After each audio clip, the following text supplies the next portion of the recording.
ना देखा ना सुना कभी कि युद्ध के दौरान जब ट्रंप इतनी धमकी दे रहे हैं, पूरा विश्व डरा हुआ है, क्या होगा, गोल्ड और सिल्वर दोनों एकदम बैठ जाए। सिल्वर नीचे में 72, ऊपर में 73, गोल्ड नीचे में 4630, ऊपर में 468590, ये रेंज में ही ट्रेड करे, ना इसके ऊपर निकले ना इसके नीचे। This is a very risky thing. ये बहुत रिस्की चीज है जो आने वाले टाइम पे आप लोगों को बाजार में बहुत बुरी तरीके से फंसा सकता है। फंसा क्यों सकता है? जब इस तरह की एक टाइट रेंज बन जाती है तो आप उसमें जब ट्रेड करते हो तो उस टाइट रेंज में आपकी आदत पड़ जाती है कि 1500 रुपए नीचे उतरा तो आपने बाय कर लिया, 1500 रुपए ऊपर गया तो आपने शॉर्ट सेल कर दिया। शॉर्ट सेल मतलब मुझे लग रहा है कोई चीज नीचे आ सकती है, मैंने उसको पहले बेच दिया पहले खरीदने की जगह।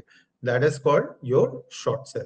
तो वो शॉर्ट सेल अगर आप पहले कर देते हो तो वो भी रिस्की हो सकता है, और कई बार बाइंग के केस में भी रिस्की हो सकता है। बाजार जिस तरीके से चल रहा है, कल 151 340 अगर हम देखें तो लास्ट 2 बार बाजार वहीं से नीचे आया, आज भी वहीं से आया। तो अगली तेजी के लिए सबसे पहले तो 151 500 के लेवल के ऊपर जाना है।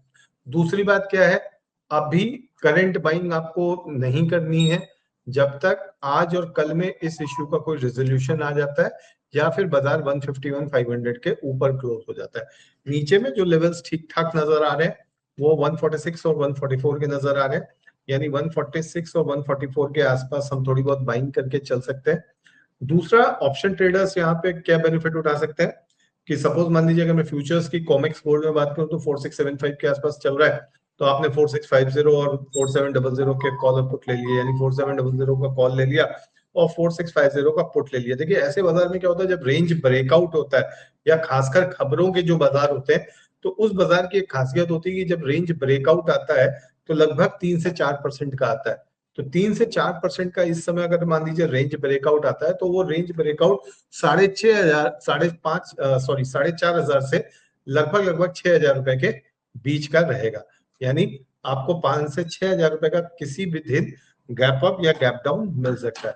तो उस केस में आपने मान लीजिए कॉल बाय करी है तो कॉल आपको ऊपर की तरफ मिलेगी, आपने पुट बाय करा है तो पुट आपको प्रीमियम उसका बढ़ के मिलेगा अगर बाजार नीचे आता। तो इस बाजार की सबसे अच्छी बात यह है कि जब भी रेंज ब्रेकआउट होगा तो जो ऑप्शंस को समझते हैं उनके लिए कमाई हो जाएगी। कॉल का मतलब ये होता है कि कोई चीज मान लीजिए आज 100 रुपए की ट्रेड हो रही है, मेरे को लग रहा है ये 10 रुपए ऊपर जाएगी, मैंने क्या किया 100 रुपए का कॉल ऑप्शन खरीद लिया।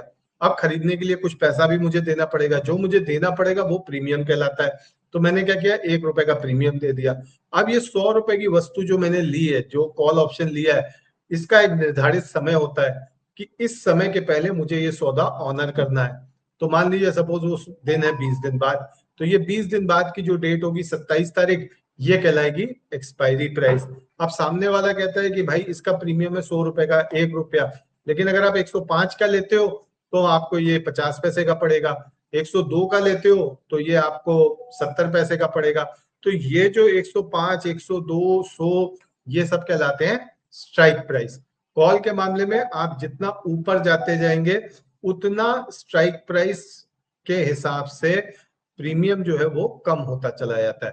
पुट के केस में क्या होता है कि मुझे लग रहा है मंदी है, 100 रुपए का भाव चल रहा है, मैंने 100 रुपए की पुट खरीद ली 1-1.5 रुपए का प्रीमियम देके। अब अगर सपोज मान लीजिए बाजार नीचे आता है तो मुझे पैसा मिल जाएगा, ऊपर जाएगा तो लॉस हो जाएगा 1 रुपए का जो मैंने प्रीमियम दिया है, चाहे वो 110 हो जाए चाहे वो 120 हो जाए।